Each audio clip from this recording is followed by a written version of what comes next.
Olá pessoal, como vamos? Espero que estejam bem. Estamos aqui, eu, Hudson Medeiros, pensando exatamente nesse tempo e em tudo aquilo que Deus já revelou sobre o Brasil, os propósitos do Brasil e sentindo aquilo que está acontecendo em relação ao Rio Grande do Sul, né? Essas inundações, essa chuva intensa e também pensando no Rio de Janeiro, com a sua liderança de distribuição para o Brasil, distribuindo aquilo que na cultura nós entendemos como muita iniquidade através das artes, através da música e observando a nação como um todo, com esse olhar de sentinela, de intercessão, nós precisamos continuar orando. Precisamos ser sensíveis ao Espírito de Deus. É isso que eu quero falar com vocês hoje. Então, não se esqueça de compartilhar toda essa mensagem com outras pessoas, outros amigos, não é? Curtir aqui nosso canal e comentar aqui aquilo que você está percebendo a respeito da nossa realidade hoje, aqui no Cadernos do Hudson. Eu estou feliz porque podemos ter esse canal de comunicação e uma liderança que está também percebendo todos esses momentos e essas circunstâncias do país e uma liderança que está trabalhando para essa perspectiva do reino, com o conhecimento de que há um plano de Deus para o Brasil e há um propósito que nós estamos seguindo e mesmo no meio de tanta confusão, no meio de tantas aflições, angústias, circunstâncias realmente difíceis, estamos avançando e há um remanescente comprometido com o Senhor. Estamos orando por esse remanescente, clamando que o Senhor o reúna, mantenha unido. A característica do remanescente é que ele vai buscar essa unidade agora. Ele vai buscar essa unidade e ele vai procurar unir a nação, orar pela unidade da nação, para que a nação trilhe o caminho de uma mudança, de um arrependimento. Mas principalmente, nosso coração, nós queremos lembrar aqui para vocês que nós estamos num período estratégico que nós precisamos lembrar da grande comissão. O que move a igreja é a grande missão que o Senhor tem dado a ela, não é? A característica fundamental da igreja do Senhor Jesus Cristo, a igreja que foi inaugurada por ele, é uma igreja que procura orar e trabalhar pela plenitude da grande comissão, né, para que ela seja cumprida na nossa nação. Por exemplo, nós precisamos olhar com um olhar especial de oração e ação para o Rio Grande do Sul. Ele é um dos estados menos evangelizados, onde a igreja tem avançado pouco, onde muitas igrejas têm sido fechadas. Por que isso? Então precisamos desse mapeamento, nós precisamos entender que existem fortalezas culturais que estão ali há muito tempo. Né? Um dos núcleos territoriais de maior divisão ideológica é o Rio Grande do Sul. Né?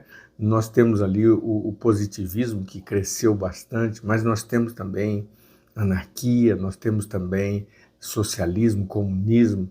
Todas essas estruturas que cooperam entre si estão avançando já há séculos, né? E estão trabalhando no sentido de formar o controle mental, o governo mental daquela população. Há, então, um desafio para os cristãos comprometidos com o evangelho do reino de trazer esse evangelho, a mensagem desse evangelho, resgatar a igreja que prega o evangelho do reino, resgatar os fundamentos dessa igreja conforme originalmente Jesus nos entregou.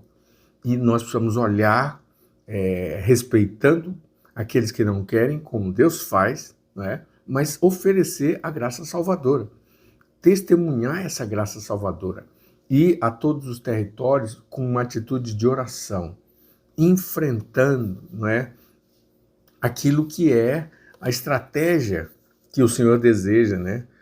A doutora Neuza Itioca, num dos seus livros, Deus Quer a Sociedade, ela fala exatamente a respeito da principados, potestades, ela fala de transformação de cidades e ela fala da importância do arrependimento, das reconciliações, né, da relação da igreja com a sociedade, onde entendemos a sociedade que se formou no território e entendemos também as ideologias que estão nela, mas há um movimento de oração para que aqueles que querem a Deus, que querem se relacionar com Ele, possam ter um encontro com Ele.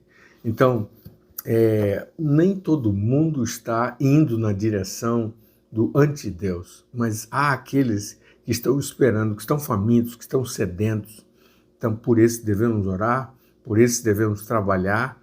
A Igreja do Rio Grande do Sul precisa das nossas orações, líderes precisam das nossas orações, lutas têm sido travadas, já houve a queda de lideranças, não somente lideranças, ministérios chaves, fortes, estão enfrentando uma verdadeira batalha espiritual por aquele território. Então é um tempo de nos juntarmos a eles, né, clamarmos e orarmos para que homens e mulheres de Deus possam ir também àquele território e aqueles que já estão lá avancem no sentido de levar o Evangelho com estratégia, orando antes, como Jesus fazia, gastando o tempo em jejum, procurando entender a cosmovisão, as diversas cosmovisões que estão lá e com estratégia e sabedoria, deixando o testemunho de Cristo, mostrando o amor paterno de Deus, né, levando o remédio de Deus para as feridas daquela sociedade.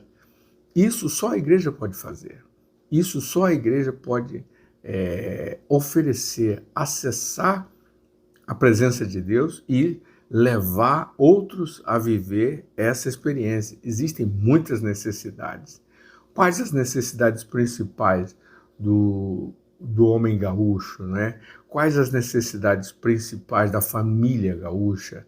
O que enfrenta o trabalhador do campo, né? O que enfrenta o homem que vive na vida urbana.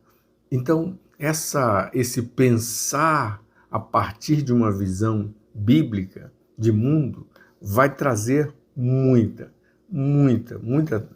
ajuda para a transformação. Então, eu quero encorajar também todos aqueles que já trabalham lá para a transformação do território, para receberem da parte do Senhor, né, forças renovadas, né? Forças renovadas, receberem uma proteção renovada, uma direção renovada, né? Receberem da parte do Senhor, e nós oramos e profetizamos esse derramar de graça e favor do Espírito de Deus para trazer sobre a igreja, as lideranças, um renovo, um fortalecimento, um encorajamento, né? E oramos também que as forças contrárias à verdade de Cristo e à pessoa de Cristo, as filosofias contrárias à pessoa de Cristo, percam a sua força, né? Sejam realmente desativadas no sentido de há muita incoerência, né? Há muita incoerência. Inclusive, dentro da própria igreja, necessitamos dessa reflexão, dessa autocrítica e arrependimento para a mudança naquilo que não está coerente com a fé cristã. Porque sabemos que a verdade do Evangelho, ela é transformadora, ela é libertadora. Então, não vamos esquecer do que diz Apocalipse 5, capítulo 5, a partir do verso 9, fala do desejo de Deus de salvar tribos, línguas, povos e nações. Então, o Rio Grande do Sul, e o Sul mais especificamente, tem sido um grande refúgio. O Brasil é um grande refúgio. Vieram para cá várias nações. E nesse lugar de refúgio, nós precisamos atuar procurando as estratégias de Deus para tornar essa mensagem disponível. Não é tomando pela força, não é impondo, mas é servindo com amor comunidades locais e demonstrando com a vida de Cristo, é que nós vamos tocar tribos, povos e nações. todos esses agrupamentos precisam ser alcançados adequadamente. O Senhor está trabalhando um caminho para o seu retorno. O Senhor está vindo, o Senhor está voltando. E parte das coisas que estão acontecendo são para despertar aqueles que dormem em relação ao tempo do fim. No tempo do fim, uma das marcas são os julgamentos. Deus julga. Então, gerações e gerações vivem e às vezes não se alertam para as verdades. E mesmo que eu não creia nelas, mas se elas são absolutas, elas vão ter a hora da colheita, né? Cada postura que plantamos tem a hora da colheita, mas na hora da colheita é uma janela de oportunidade para servir, amar, como muitos ministérios estão fazendo agora no Rio Grande do Sul, e estamos sendo despertados para fazer isso em todos os estados onde essas coisas acontecerem, em todas as nações onde essas coisas acontecerem. Então, é um tempo onde pastores, adoradores, intercessores, os 5 ministérios, os atalaias, os evangelistas, aqueles que plantam igrejas, aqueles que creem que esse é um tempo para levar a santa esperança, a bendita esperança, que é o Evangelho, atuem, né? Atuem no sentido de levar com todo o esforço, investir recursos para isso, né? Investir propósito, né? Realizar propósitos, né? Mesmo no meio de outras áreas, em negócios, na educação, nas diversas áreas da vida da sociedade. Então, vamos nos reunir nessa perspectiva, vamos nos unir nos territórios, nessa perspectiva. Nós acreditamos na plenitude da salvação dos gentios na nossa nação.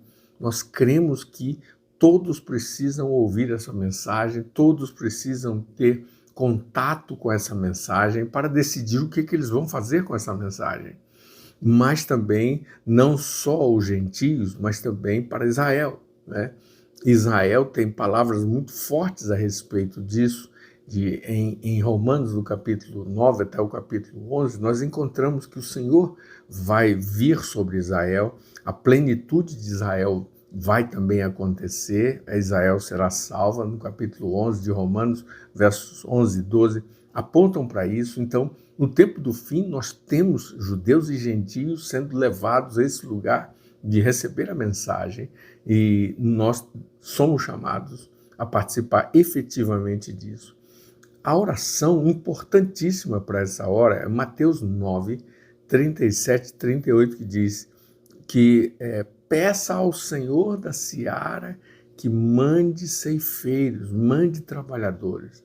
A seara é grande, mas os trabalhadores são poucos. E a oração é: peça ao Senhor da seara que envie trabalhadores.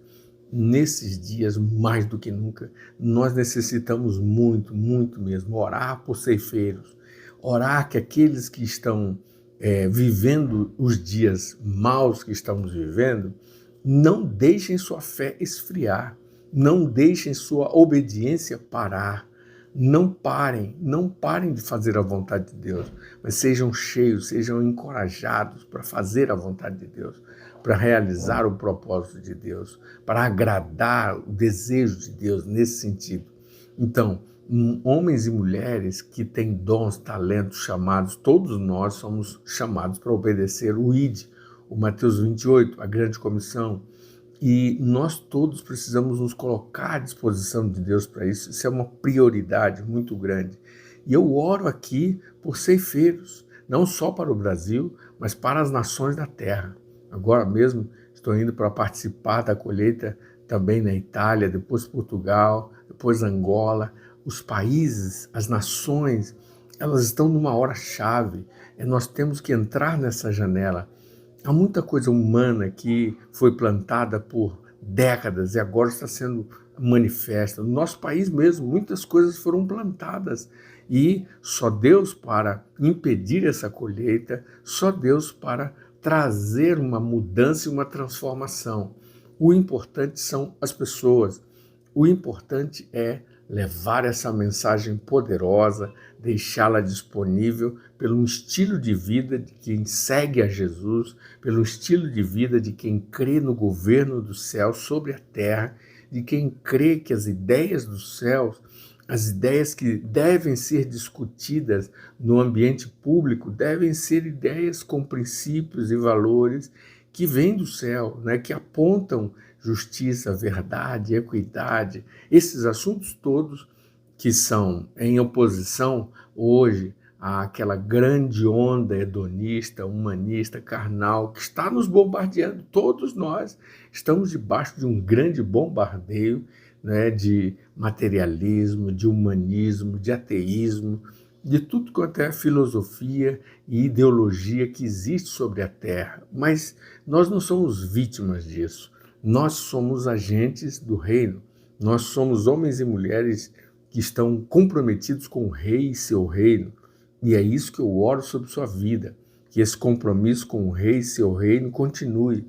Então, líderes estão se sentando, judeus estão se sentando com árabes, e eles estão orando juntos, árabes convertidos, o movimento de oração entre judeus, entre árabes, a minoria de cristãos em Israel, sim, mas há hoje uma grande oportunidade de colheita, porque o Senhor está falando com Israel e chamando Israel para voltar ao desenho original do plano de Deus para Israel. Então, ore por Israel, não dê lugar ao antissemitismo, mas interceda pela igreja em Israel, interceda pela igreja entre os árabes, entre os persas, né? No meio do Irã tem uma igreja que crê no Senhor Jesus Cristo, que está orando também.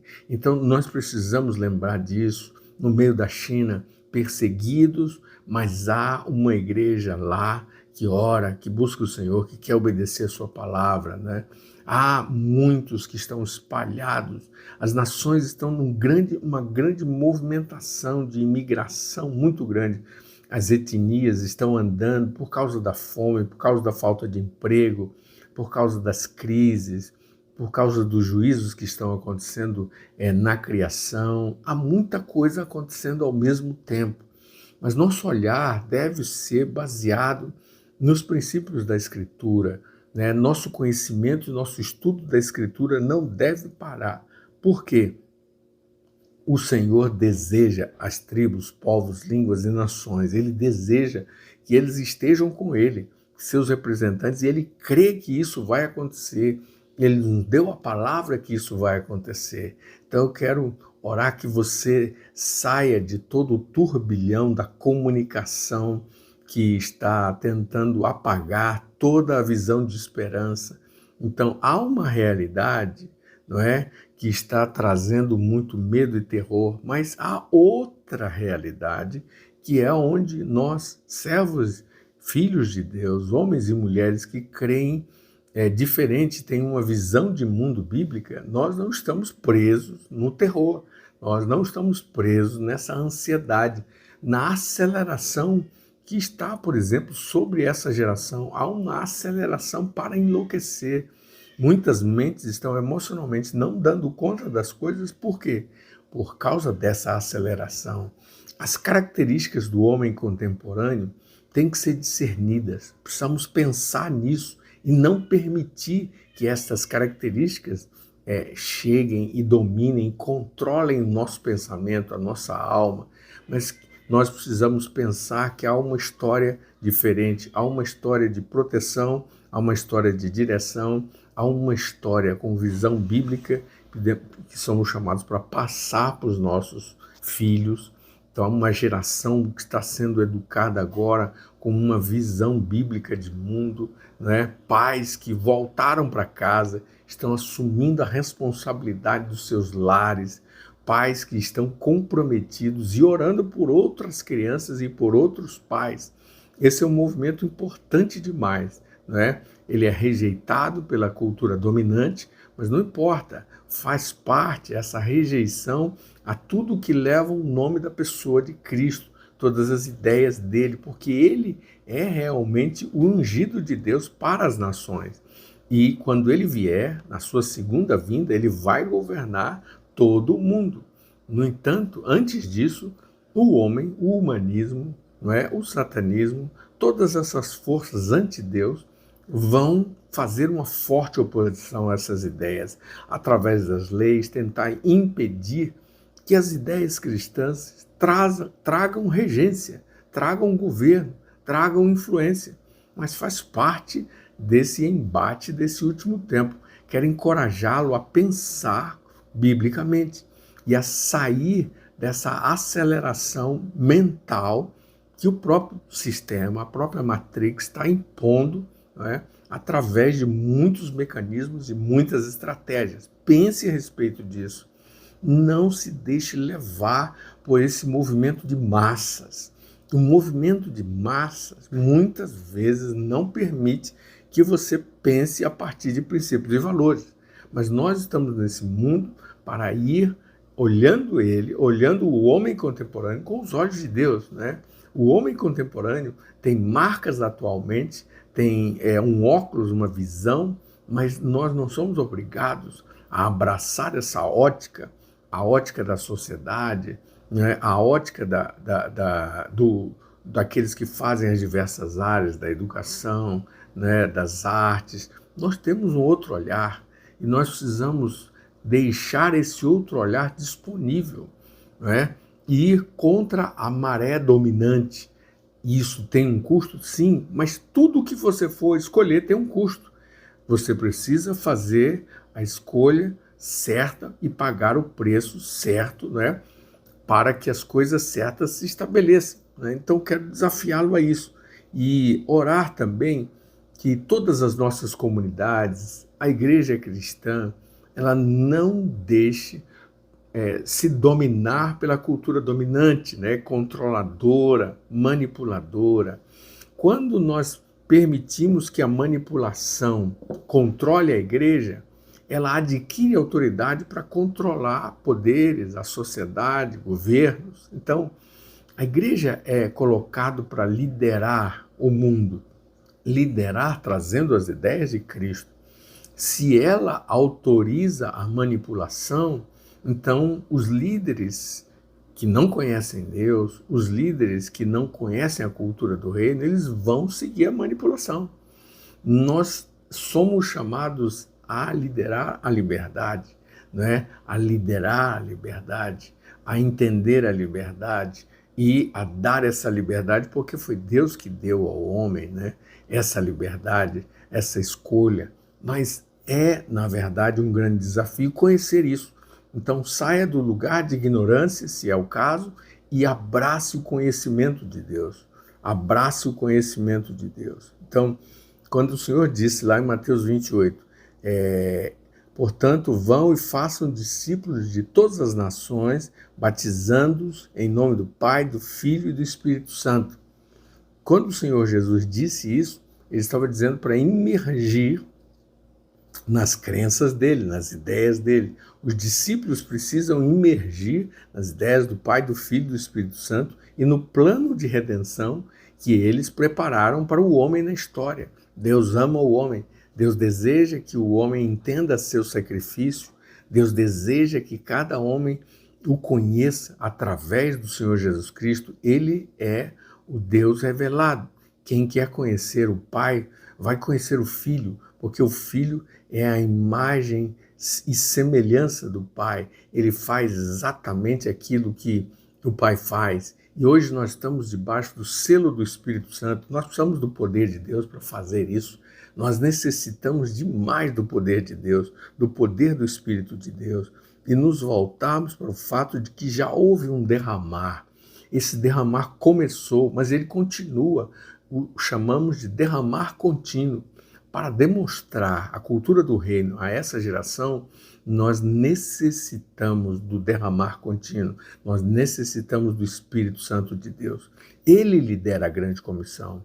Ele está fazendo um trabalho estratégico com os homens e mulheres que se sujeitam a ele, ao Espírito, né? Então, aqueles que são guiados pelo Espírito de Deus estão ouvindo de Deus todo o movimento que devem trabalhar agora. né? E estão se esforçando para estarem juntos, para não desenvolverem o domínio através de impérios religiosos, mas reconhecer que já há um governo e que trabalhamos nesse governo, que fazemos parte do ministério de Cristo.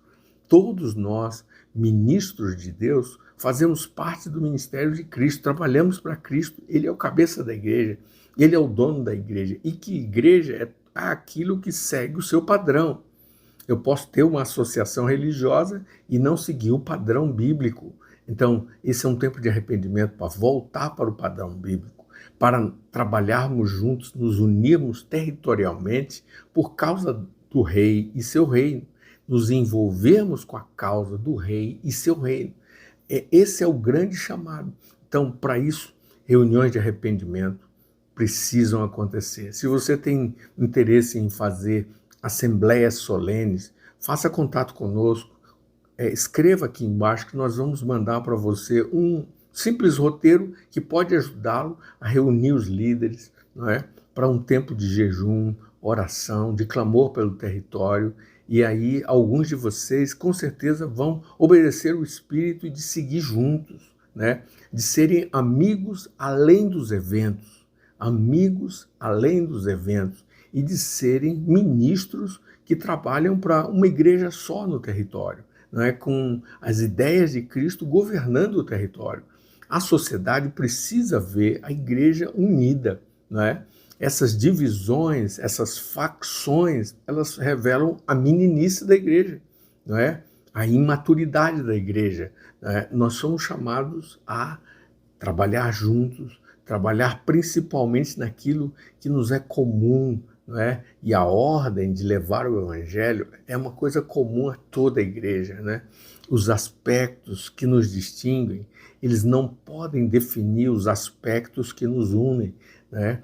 Essas distinções têm que ser julgadas a nível, pelo parâmetro da palavra de Deus, da verdade do evangelho, de todo o conselho de Deus que tem sido dado ao seu povo. Então, Deus está nos chamando para nos humilhar, para nos unir, orarmos, mudarmos a nossa nação, assumirmos com responsabilidade os pecados, apresentar os pecados diante de Deus, os pecados da igreja, os pecados da sociedade, e apresentar o evangelho como um evangelho só, não é? Como uma igreja só. Eu não estou falando de uma união com quem não crê na verdade do evangelho como ele é. Eu estou falando de uma união entre aqueles que creem no evangelho do reino, de Cristo como cabeça da igreja, que creem que a visão que todos devemos ter é essa visão do reino de Deus, e trabalharmos pelas cidades nessa perspectiva. Se ainda não está acontecendo, se reúna com outros, chame outros, né? E numa mesa, orem juntos, chorem juntos, clamem pelo povo, parem todas as outras atividades e priorizem o arrependimento, né? E a obediência. O arrependimento tem que ser seguido da obediência. E eu quero encorajá-los para a obediência, encorajá-los para o arrependimento e encorajá-los para a obediência. Se não fizermos isso, mais e mais vidas vão morrer sem o conhecimento de Cristo. Então é um alerta para nós agora, não só no nosso país, mas ao mesmo tempo nos vários continentes do mundo há um clamor. Há alguns que estão acordando com tudo o que está acontecendo. Alguns que estão despertando do seu sono para as coisas de Deus. Há um sono para as coisas de Deus, mas ele está despertando, o Espírito está despertando. Então receba isso, comente aqui estas coisas, comente aqui e vamos fazer contato, queremos servi-los nesse sentido para que haja uma restauração do sacerdócio de todos os santos, do sacerdócio nas famílias, né? Do sacerdócio inclusive junto a homens de governo que precisam ouvir a direção de Deus, precisam de arrependimento dos seus pecados, em todas as áreas da vida, na educação. Deus tem levantado muitas pessoas para essa hora. É a hora de abençoarmos essas pessoas, de orarmos pelos cristãos que estão sendo levantados pelo Senhor para serem essas testemunhas, para serem essas poderosas testemunhas de Deus neste momento sobre as nações. Ore sobre isso, escute várias vezes, compartilhe isso com outros pastores, envie essa mensagem a outros lugares e vamos nos unir territorialmente, vamos nos unir com uma convocatória territorial, regional, nacional, voltada para isso. Arrependimento, mudança de vida, mudança em relação à visão, que a visão agora seja essa visão do reino de Deus, porque nenhum grupo isolado é a resposta de Deus para o Brasil. Somente o corpo de Cristo unido é a resposta de Deus para o Brasil. Um grande abraço e logo nos vemos em outra oportunidade.